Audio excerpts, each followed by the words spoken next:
when you went in front of the mirror today to put your vibhuti or to comb your hair or to put your bottu, did you think of my message? Did you think, whom are you seeing? How are you seeing? What is the method with which you are seeing? Isn't it?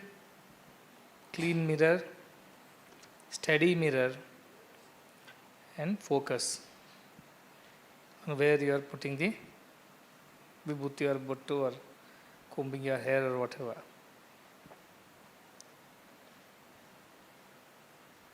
See, this Ashtanga Yoga of Patanjali is also the Raja Yoga.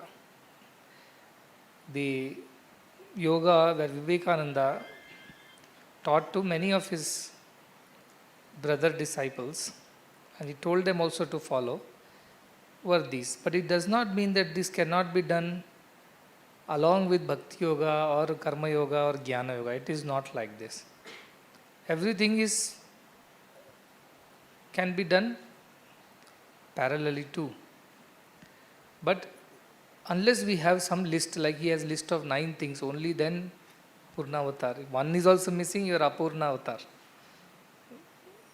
So there is some way they have codified this whole thing so that people remember that all this, if they follow, then that is the Ashtanga Yoga.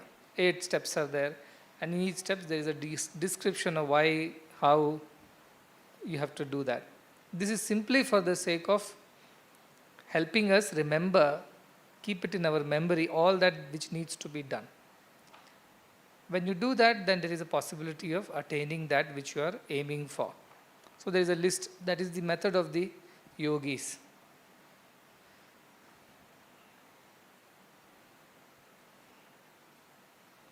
How many of you thought about it after going back, sitting and thinking that? Thought about it? How many of you thought about it?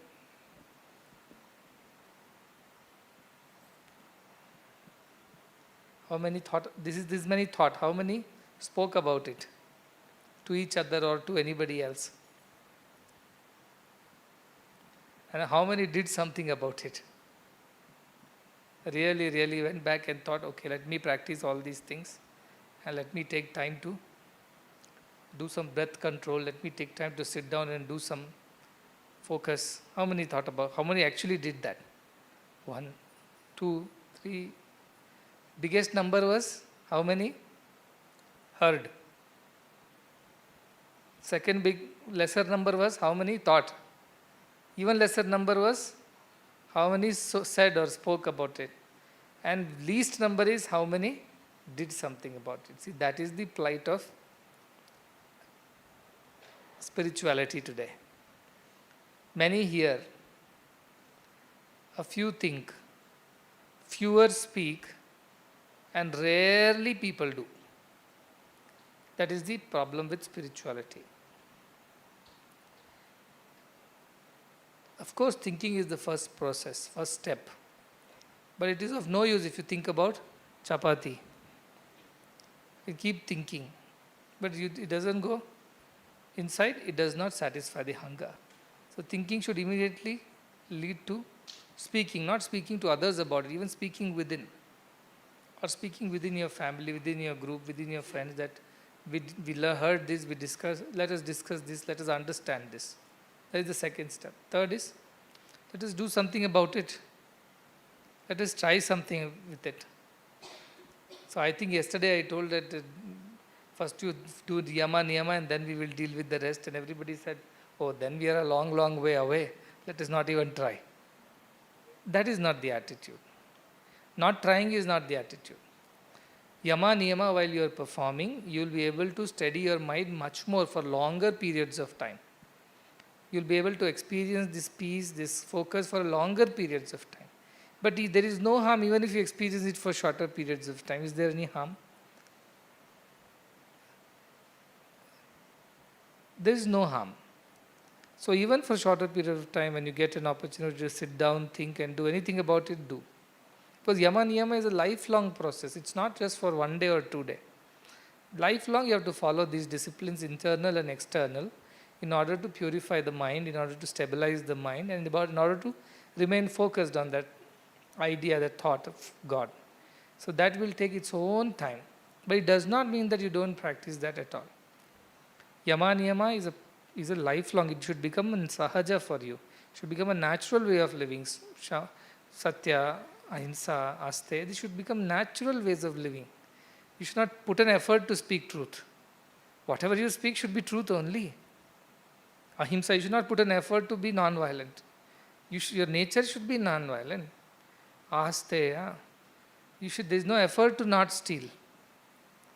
Your nature only is to not steal. So till that happens, you keep practicing that. But that does not stop you from doing some pranayama, doing some pratyahara on a regular basis.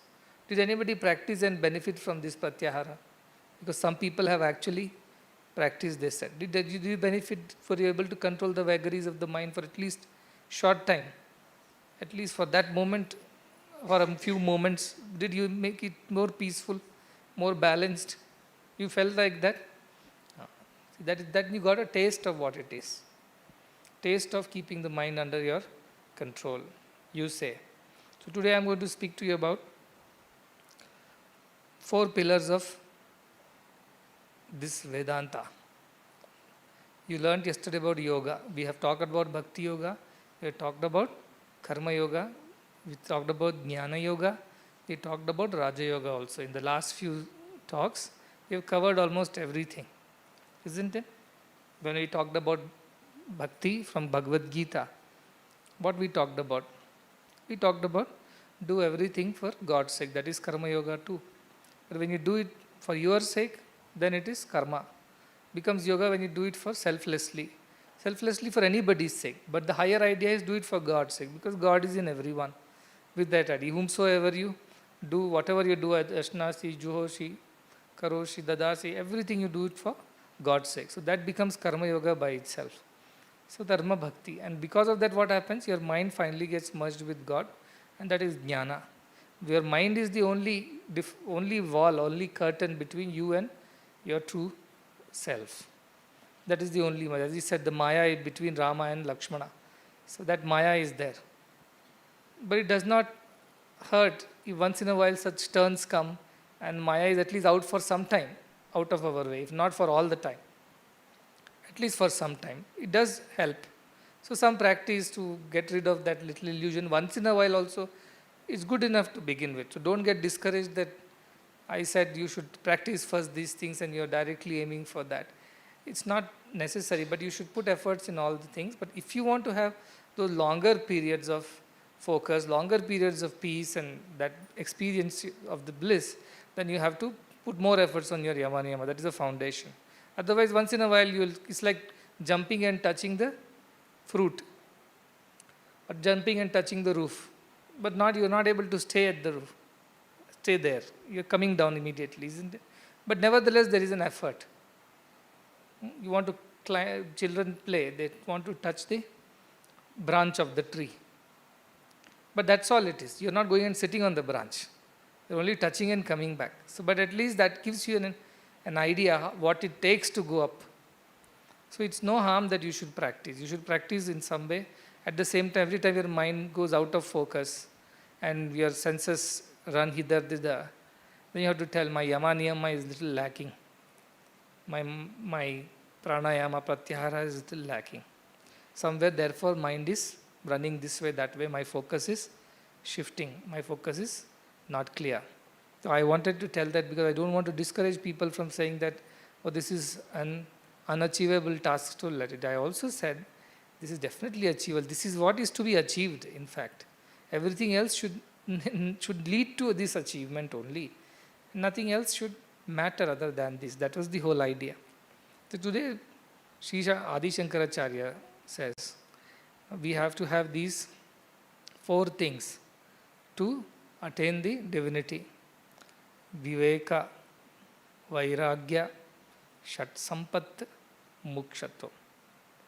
4 things are required. See, already 3 things you are born with human body. Already is great blessing. You could have been born as any animal, any bird or insect. But you have already been born as human. Turlabham trayamai vaitat. 3 things are rare to find. Manushyatam, we have already found that. First blessing is over. Now how to lead this Manushyatam, how to lead so that it takes us to Mumuksatvam and to further using the company of the good, it leads us to moksha itself. So Adi Shankara says, Viveka is the first step to keep on discriminating. Is this leading me to my highest goal? Suppose I have to go to Bangalore, not in the present circumstances, but general circumstances. What will you do? You'll go to Chikbalapur and you'll go to the bus stop and ask for which bus goes to Bangalore. And somebody will say bus number so and so goes to Bangalore, and the other bus number so and so goes to Kadiri, let us say. So what will you do? You will choose the bus number, that bus number which takes you to Bangalore. It is simple. That is Viveka. Viveka is everything. Every discrimination is Viveka. When you think this is red and that is brown, that is Viveka only. So nobody can say, I don't have Viveka Shakti. That is not true. Viveka is there for everyone. Even an ant has Viveka. But it uses it only for its physical or biological, only for that need. Beyond that it is not. Or maybe to some extent some mental pleasure or pain. Beyond that it does not use its Viveka. It cannot think, is this real or unreal, is it divine or it is worldly, is it leading me to spirituality or throwing me into the world back again. It cannot think like that. Animals are not given that kind of a higher Viveka. Lower Viveka is there for everyone, including baby also has Viveka. Small newborn has Viveka. It knows what is pleasurable and what is painful. When it's hungry, it knows it needs food. Instinctively, we all know. Everybody knows. So Viveka is not new to anybody, but it is to be used for the higher discrimination that is given only to man. Many people ask me, animals also commit, they also kill and eat each other. They also do all kinds of things, they may harm other creatures. Are they not incurring sin? They cannot, because they don't have the higher Viveka. They have been spared because they're living in by the instincts of the nature. They are controlled by the nature. See, animals sleep in their own time. They eat in their own time. They're everything. They have a reason and season for everything. But man eats anytime, sleeps anytime, does anytime whatever he wants. Because he has the power to control his thoughts and intelligence. He has the higher intelligence, which is Viveka. But these animals don't have the higher one. They simply go by the instincts. So for them, no papa. They cannot be born again and suffer again in another birth. That doesn't apply to animals. They simply go by the law of evolution as the nature commands, controls. But human beings have been given this higher Viveka. They know that this is worldly, this is not spiritual, and this can lead to rebirth and another round and another round. And they all know that. Animals don't know all these things. They have not been given. They have only been given at a lower intelligence, lower Viveka. Where I'll get my food? Is this my enemy or my friend? Will this situation be harmful or helpful? These kind of things they can decide for their biological needs. That's all. Beyond that, it is not given to the animals. But to humans, the Viveka is far more developed. Like human brain is developed, human speaking skills are developed, walking skills are developed. So many skills are developed in human beings compared to animals. Likewise, this Viveka, this intelligence is also a developed intelligence in humans compared to animals. Therefore, they should be able to discriminate between what is right, what is wrong. And when we use that for the higher discrimination, that is when it is called true Viveka. Nitya, Anitya Viveka, they call it. What is temporary, what is permanent. That Viveka Shakti is given to humans. Now, whether you use it or not, it's up to you. It's up to you. You have so many things that you may or may not use it. You have a pen in your pocket. You may choose not to use it, or you may choose to use it. So that way Viveka has been given to all creatures, and to humans the higher Viveka is given, the developed Viveka is given. So the first thing Shankaracharya says that use that Viveka. What is that Viveka? It tells us what is going to take us to spiritual goal, what is going to pull us back into the worldly ways, the ignorant ways, into the Maya ways. That is all first step is. So keep thinking every moment, I am speaking this. Does this speech lead me to my realization or taking me any closer to my higher self? Does this bus go to Bangalore? Somebody says, yes, this does go. Then you go and sit in that bus. So you discriminate because your goal is God. And if you want to realize God, then you have to keep asking this question, Every day, every moment. Don't just ask when you come to satsang, Swami, I have a question for you. You ask this question to yourself every day. What I am doing, is it leading me to the following of yama niyama? Is it helping me to control my mind? It is helping me to get closer to God. So ask this question. This is very, very important. The second, like this table has 4 legs. The second leg is Vairagya. This is your best friend. Viveka and Vairagya are your 2 best friends. You call, so many people say, they write in letters, Swami, my best friend is not talking to me. Please convince him to talk to me.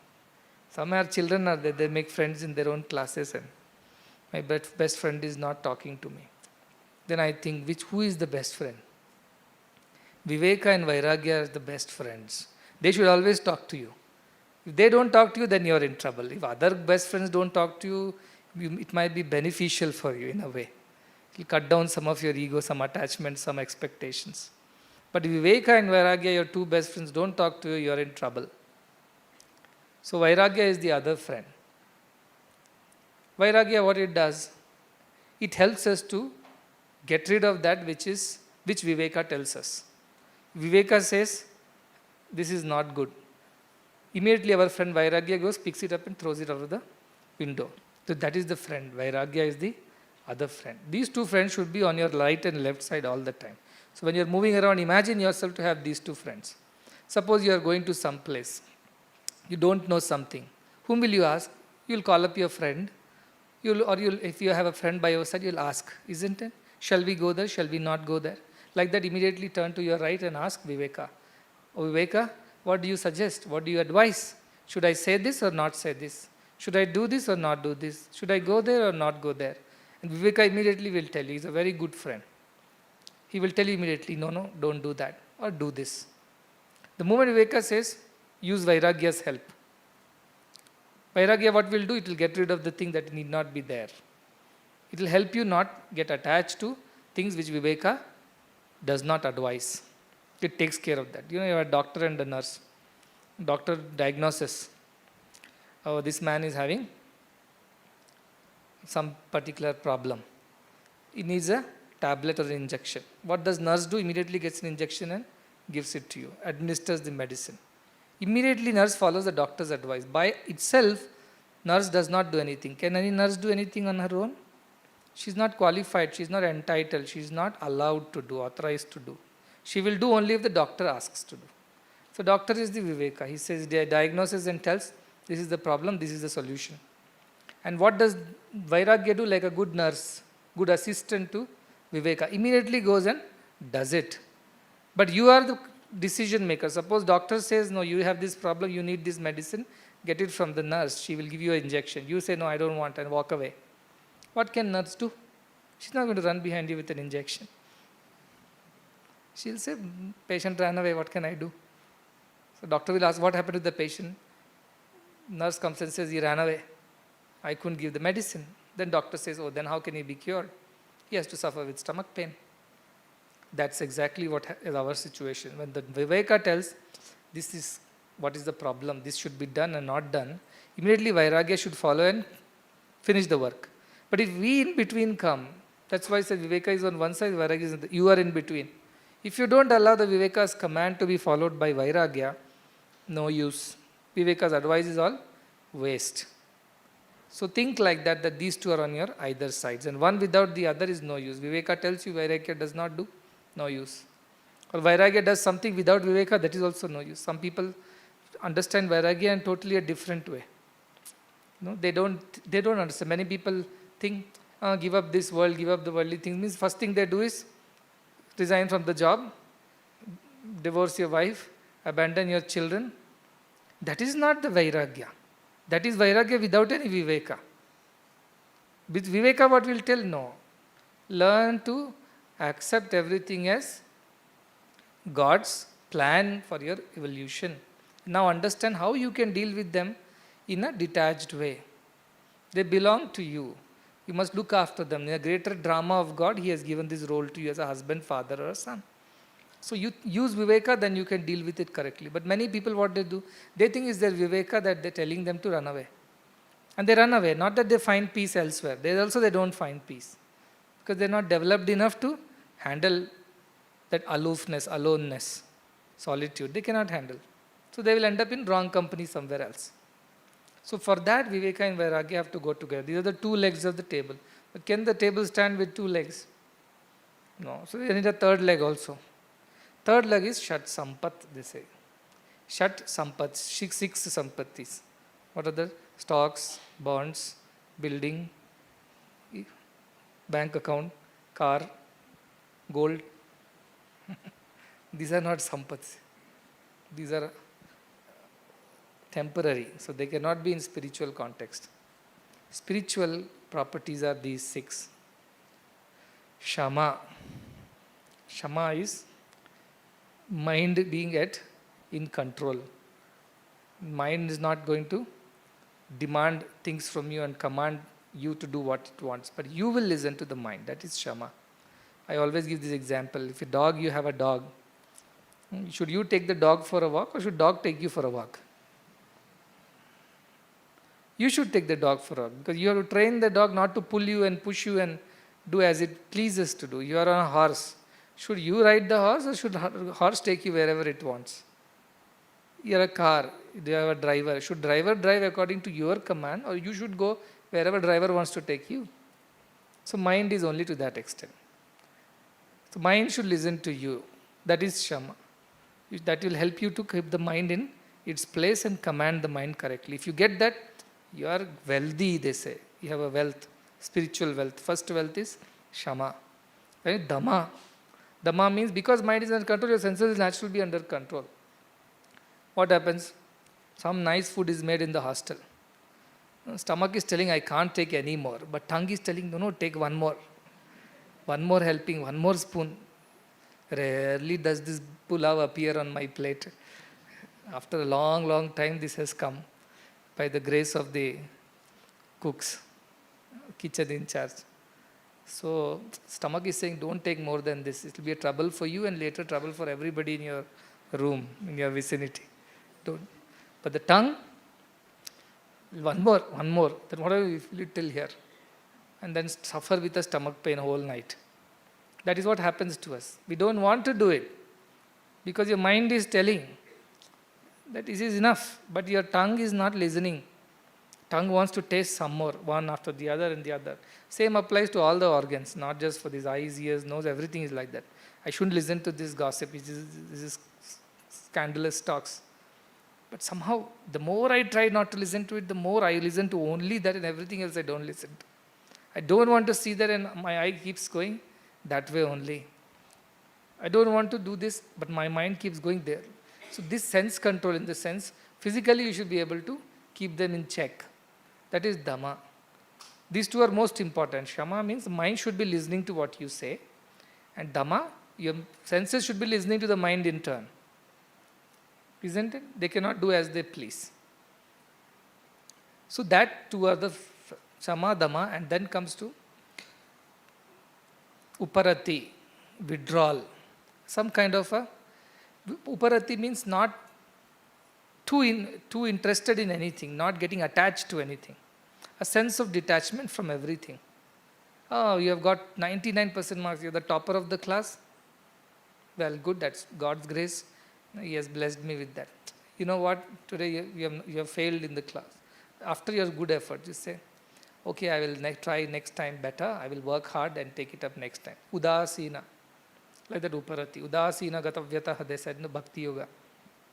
Udasina. Some kind of a withdrawal or some kind of a detachment, a distancing from everything. Uparati. Then Titiksha. Titiksha means I am able to bear whatever comes right or wrong as with equal mindedness. Some kind of a forbearance. Some good happens also, I should be able to bear it without jumping up and down. And something goes bad also, I should not start digging a pit to bury myself. Not that kind of attitude. So Uparati means some distancing if you do, Titiksha is possible to take it at the right way. When you distance yourself from things, you can see things in a better perspective. So you are able to take it better. Titiksha, forbearance. Very important. Then Shraddha. Shraddha means deep interest in all the good things, in the Guru, in the scriptures, in this whole idea of spirituality, you should have Shraddha. That again, in Tripura Rahasya, Dattatreya tells these are the three mistakes because of which we don't realize or we don't put an effort to realize God. The first is aparadha. He said aparadha is nothing but lack of Shraddha in scriptures, lack of Shraddha in Guru, lack of Shraddha in all the good things. You don't have interest in it. So you have to develop the interest. How do you develop interest? So when you are born, you were always drinking milk, mother's milk. Your mother had a hell of a time to change your habit from drinking mother's milk to eating rice. First time Annaprashna was done, the first reaction was what? Try all children.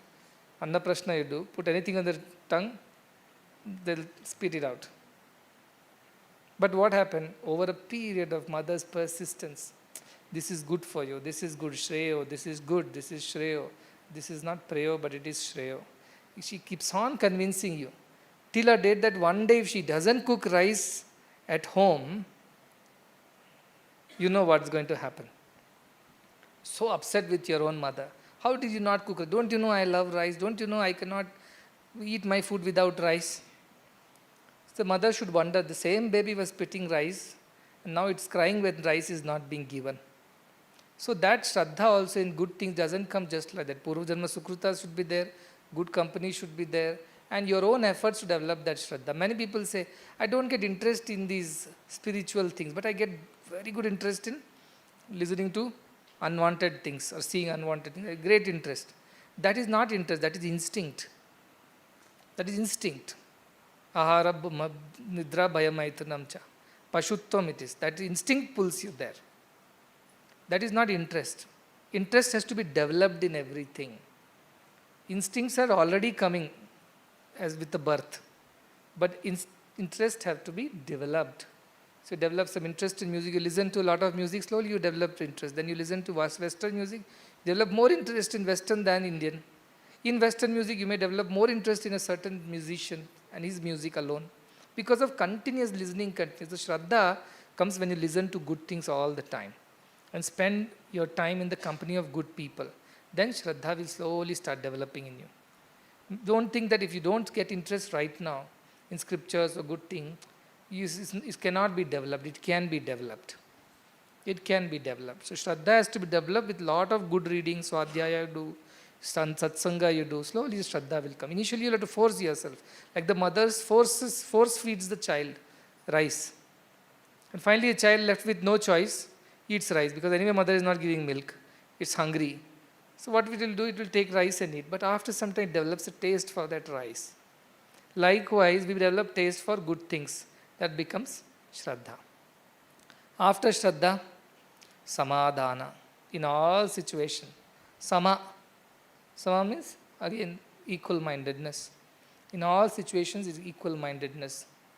Samadhi also is, in the very physical, literal meaning is to keep your mind equal in all situations. Since you have controlled your mind, controlled your senses, never engaged in unwanted things, since you have developed some distancing from all the activities of the world and you're able to see it as a witness from a distance, that gives you the ability to bear good and bad with as it comes, without attaching too much of excitement to good or too much of kind of hatred towards or some kind of a negative feeling towards bad. Tiksha. And then you do what you will do with all your time, you keep developing the Shraddha in scriptures, in good things, and get rid of that aparadha of the past, where you don't develop that interest. And finally, you develop a state where you are having equal-mindedness. So these six together are the true properties. The one who has it, has everything. See, if you don't have peace in life, can you enjoy anything? Can you enjoy, even if you're a big king and you don't have peace, can you even eat your food and enjoy your food? What your tongue is doing, you have no idea because your mind is not at peace. It doesn't have the equanimity. It's struggling. They're too excited. You've seen some people are too excited, they cannot sleep. Wardens have the hardest time to put them to sleep because they're too excited. These children, something, they won a match, they won a competition, or they cannot control them, cannot put them to sleep because the mind does not allow. Similarly, somebody is too sad or too depressed, even they won't sleep. They are generally found inside the bathrooms in the night, close the door and crying. because of depression. They cannot sleep. So either ways you cannot enjoy life if you don't have samadhana.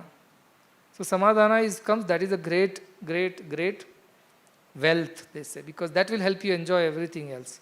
If that does not come, nothing else you can enjoy. But to develop samadhana, all these 5 are helpful. Shama, Dama, Uparati, Titiksha, Shraddha. Ultimately you come to samadhana. And when you develop this is the 3rd leg of the stool. And 4th leg is Mumuksatva. As I said yesterday, a deep, tremendous, burning desire to know yourself.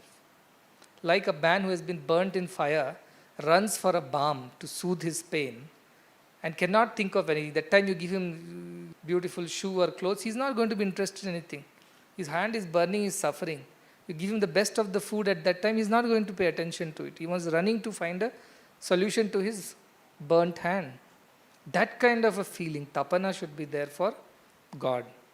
The one who has that will definitely run for God. He cannot think of anything else at that moment. Whatever you come and distract him with, he or she is not going to pay attention to it. So that kind of a deep passion to know God.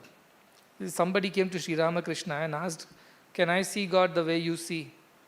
Of course you can, he said. I took him and pushed him into a well in the garden. That fellow started struggling to come out, to breathe, because he was scared that he will die. So, Ramakrishna, she said, the way you are struggling now to get a breath, if the same way you struggle to see God, you will see God. But who struggles for God? We cry for everything. Even the Sri Ramakrishna used to say, who cries for God? Everybody cries for everything else.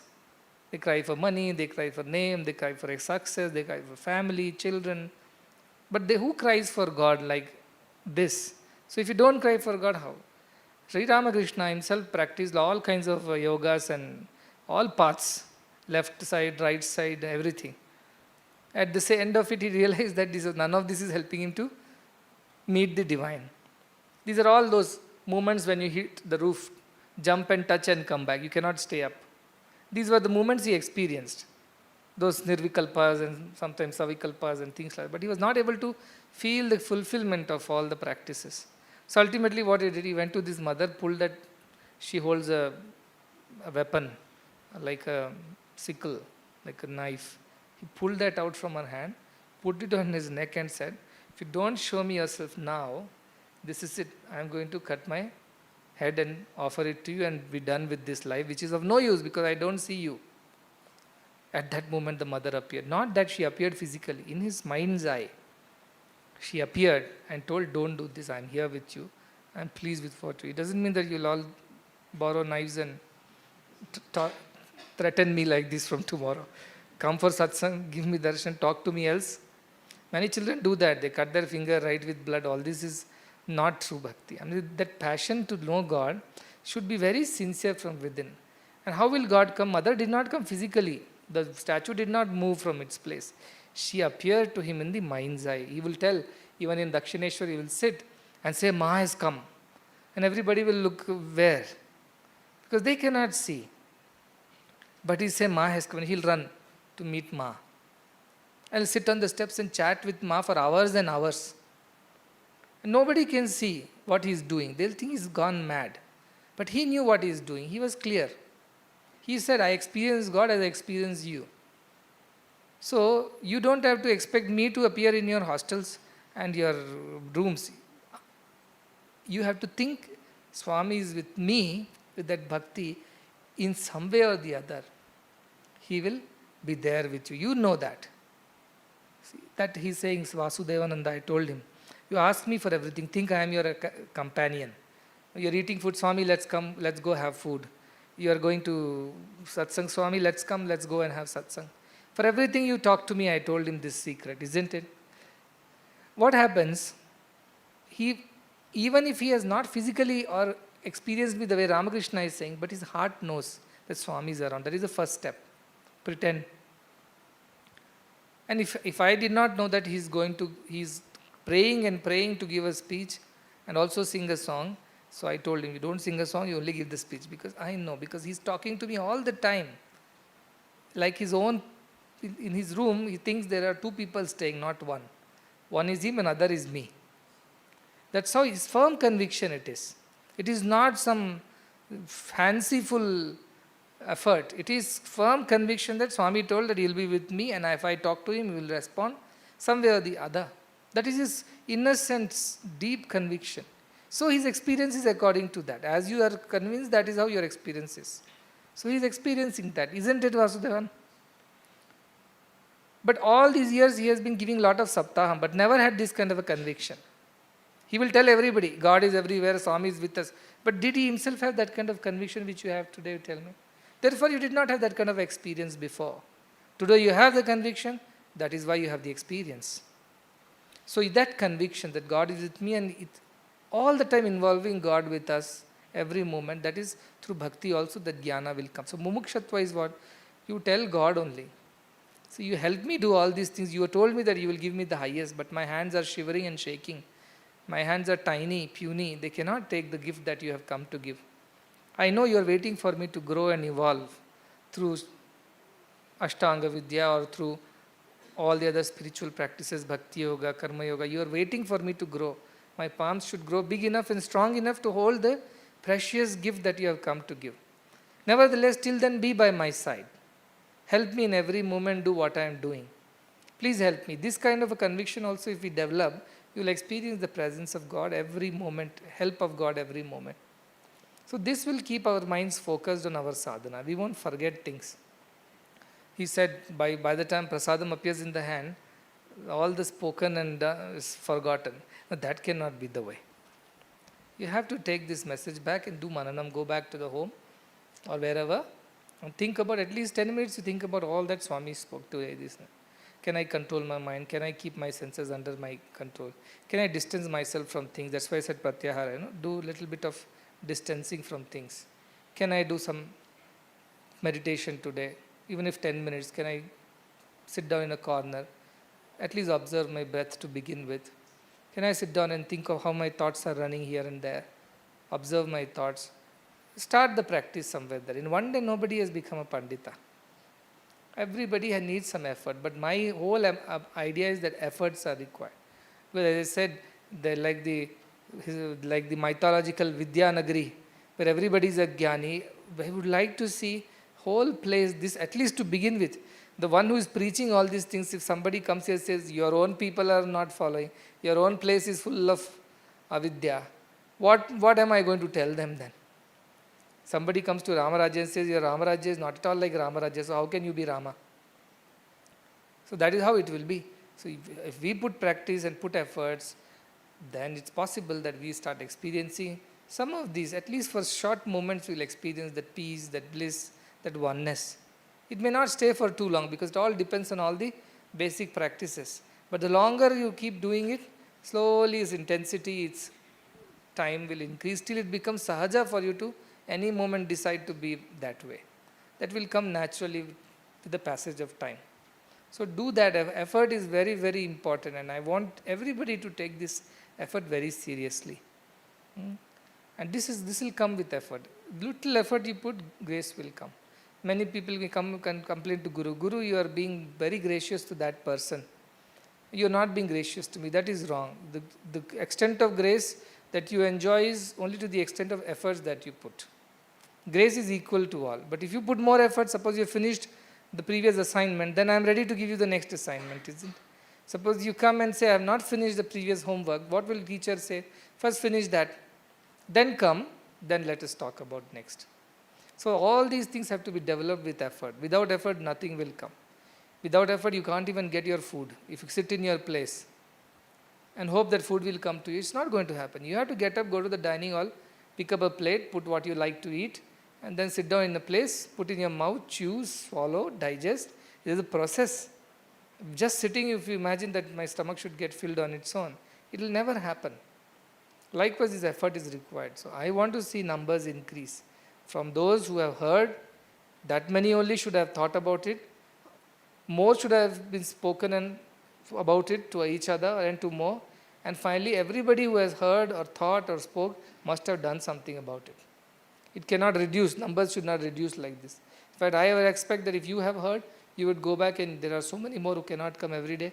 Probably you will discuss with them, spend that 15-20 minutes, half an hour, and tell them also about it so that you yourself get a reformation of whatever you have heard and your concepts get clarified, and then you all put combined effort.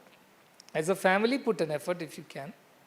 You are doing bhajans as a family, you can sit down. Okay, let us all sit down 10 minutes, let us see.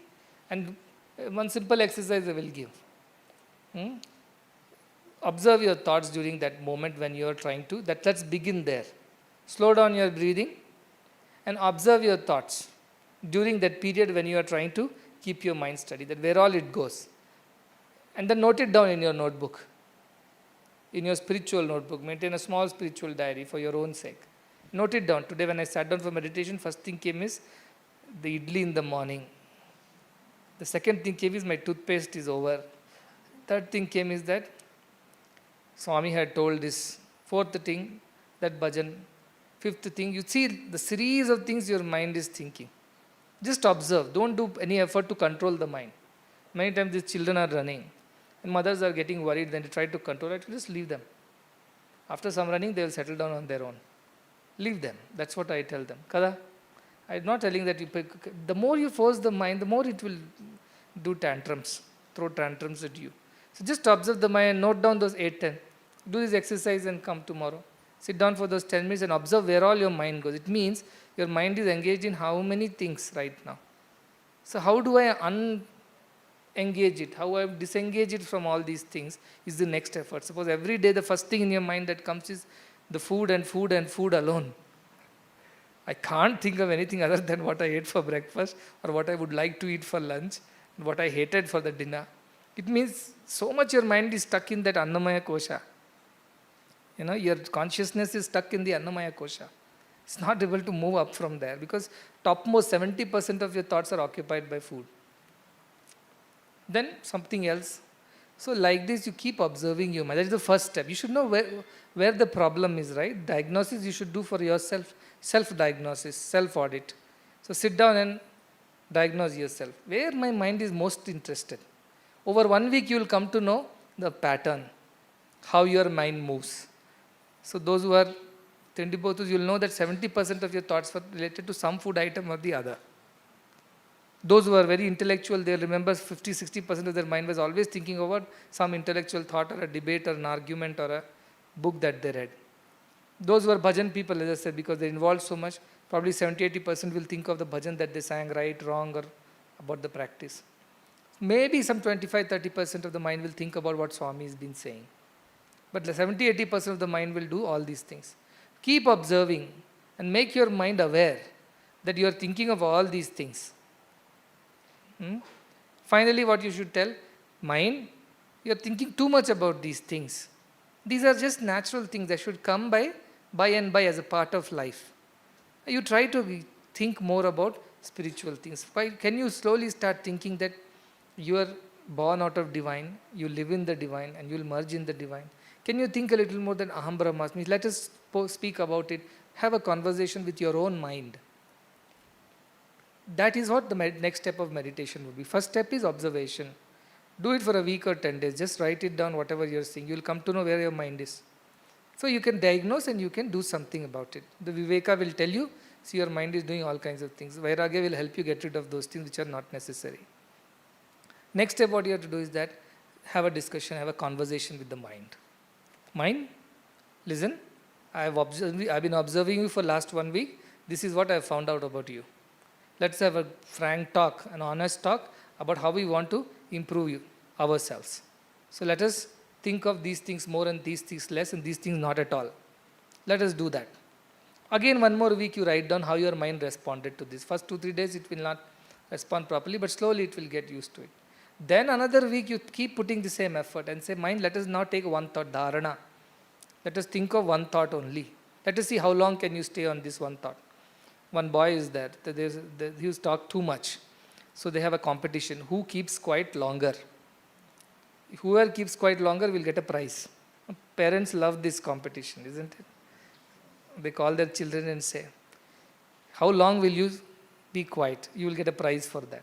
And the child gets fooled into it. Can you imagine the child who has been jumping and fighting and making noise, suddenly becomes very silent because he observes, I have to win this Half an hour I have to keep quiet. My mother said, half an hour if you keep quiet, you'll win the prize. Look how you trick the child into keeping quiet. Trick the mind into keeping quiet. Look, mind, let me see how good you are at keeping quiet. Can you keep quiet for 10 minutes? Let me see. If you don't, then you lose it. Then I don't think you're a good mind. Then the mind will also start responding accordingly. It will start learning to keep quiet and quiet. 5 minutes, 7 minutes, 10 minutes, half an hour. Slowly, it will develop that habit. Why I am saying is that some of them have also written to me that, practically how do I follow this? Idea-wise, it looks very, very amazing. Oh, pranayama, pratyahara, dharana, dhyana, samadhi. 5 steps, 1, 2, 3, 4, 5, that's it. Go to mirror, clean the mirror, put a bindi, that's it. That is the process. But to put that bindi at the right place, you have taken 20 years to learn how to put bindi. How to keep yourself clean and groomed. A small kid cannot do that. Can a 1-year-old fellow go and do that? It's not possible. So you have taken 5, 15, 20 years to reach that stage where you know how to groom yourself and what is wrong with your surroundings. So this also will take time. But this small, simple, very practical exercise. Take a small notebook, pocket notebook. 1 week you sit down for whatever time is comfortable for you, in a corner, in a quiet place. And observe, just keep noting down what your mind does during those 10, 15 minutes. What all it thinks of and how quickly it shifts between various things. The more it shifts in those 15 minutes, the more attention that mind needs. The more, he's a naughty child. He needs more counseling, more grooming, more attention. So you will know for yourself. But also you know that mind is very clever. Some days it will behave so well because it doesn't want punishment. So for those 2-3 days also it will behave very quiet. But don't worry, 4th day it will show its true colors. That is how it is. Like a child, compare it with a naughty child or a quiet child. Your sattvic mind or rajasic mind or tamasic mind, you will come to know. And if you have slept off in the first 2 minutes, you know that this is a tamasic mind. If you have remained awake at least for the 10 minutes but thought of too many things, it's a rajasic mind.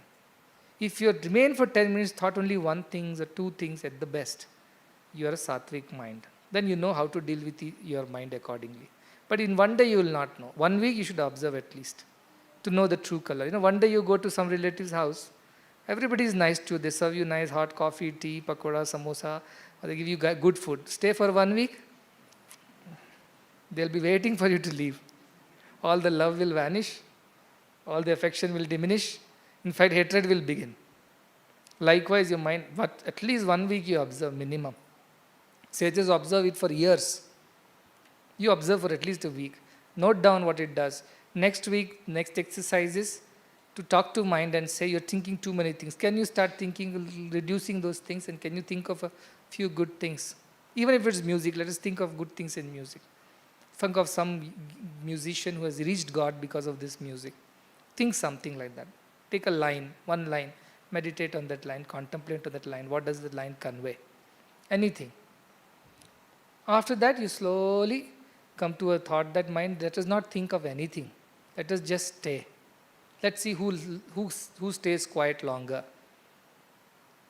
Teach that to mind. It will observe for some time, it will not do. Note it down, how long it could stay quiet.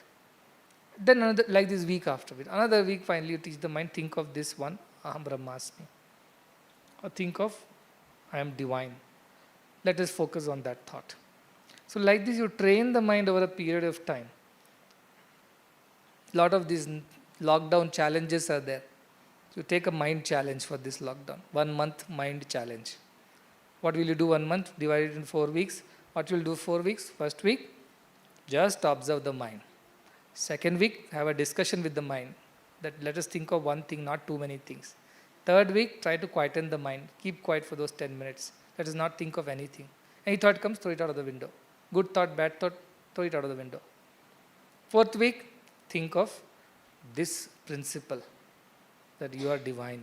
Mind believes that you are divine. I am divine, I am divine.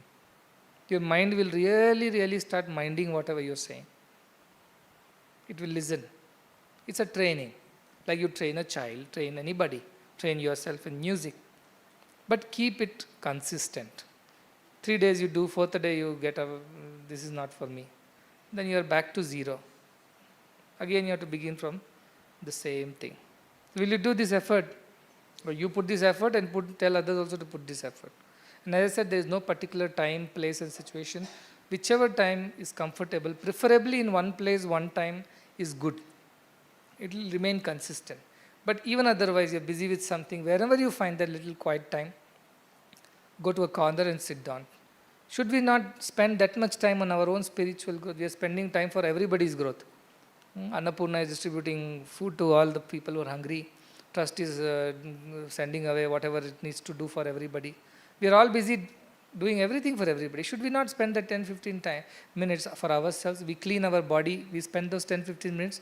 Hopefully everybody is spending to clean the body. Are we not?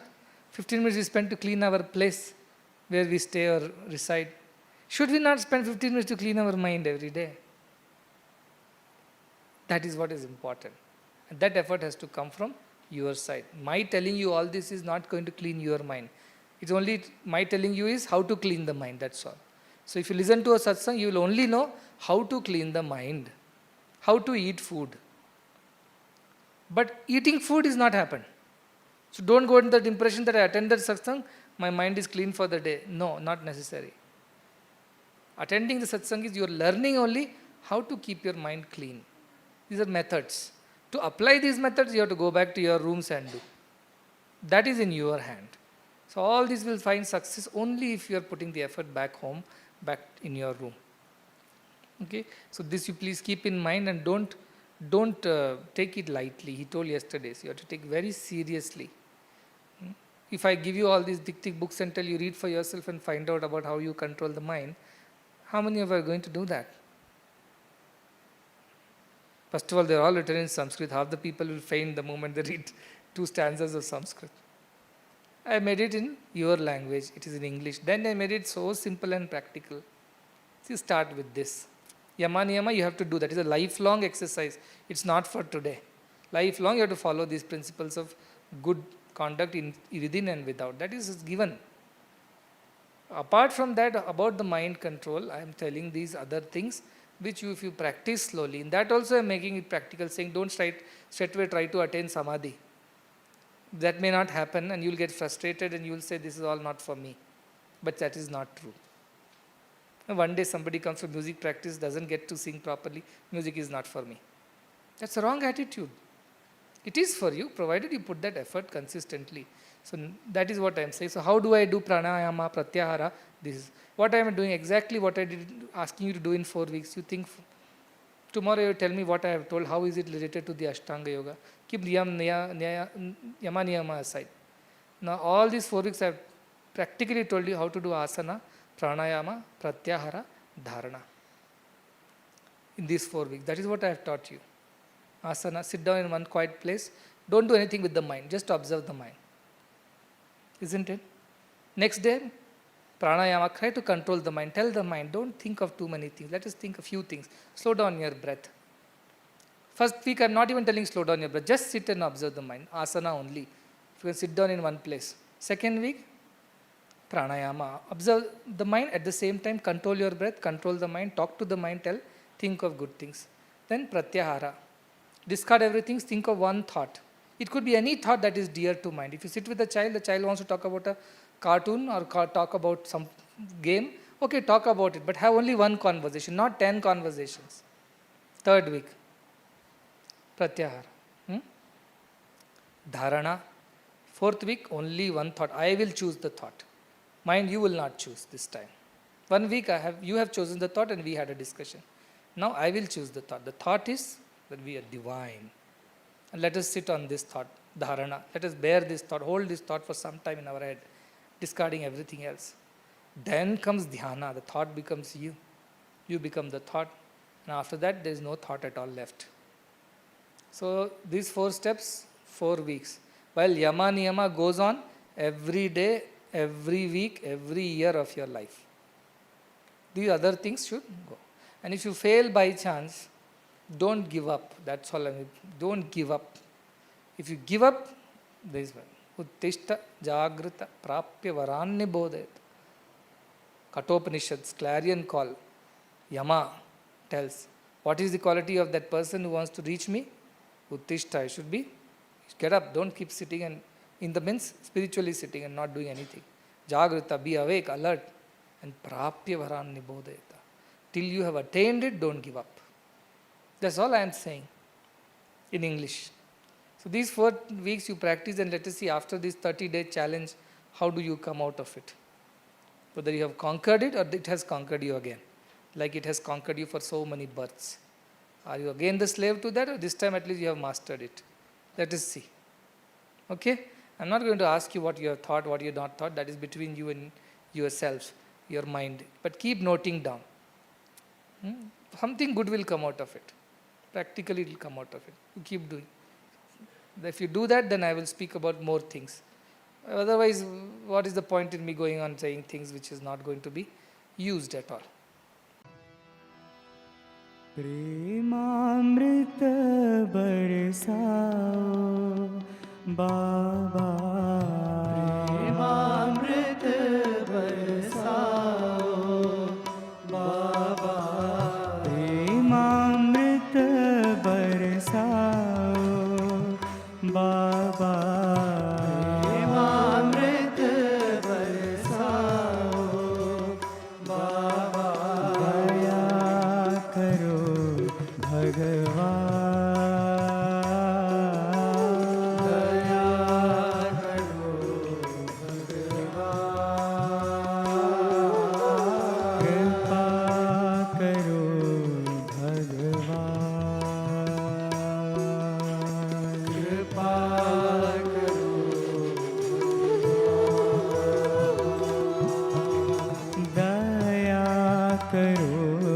Bhagavan, daya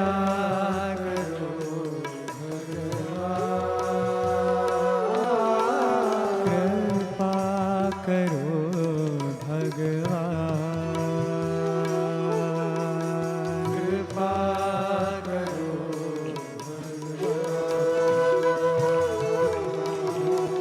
तुम्हारी दया बिन कैसा जीवन, तुम्हारी दया बिन कैसा जीवन, तुम्हारी दया बिन कैसा जीवन, तुम्हारी दया बिन कैसा जीवन, रोम रोम में बसने वाले राम,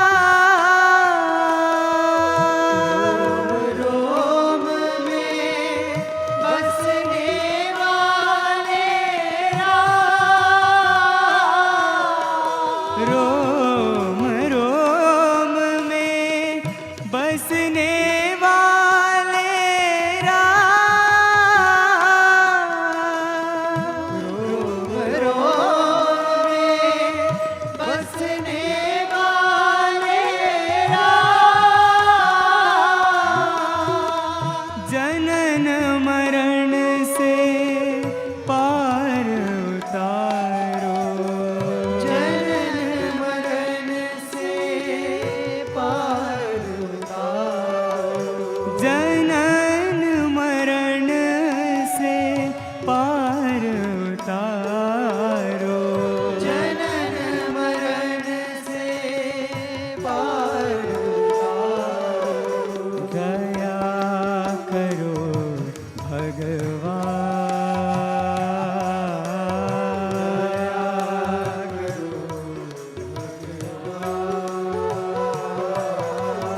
कृपा करो भगवान, कृपा करो दया करो भगवान,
वाले राम, रोम रोम में बसने वाले राम,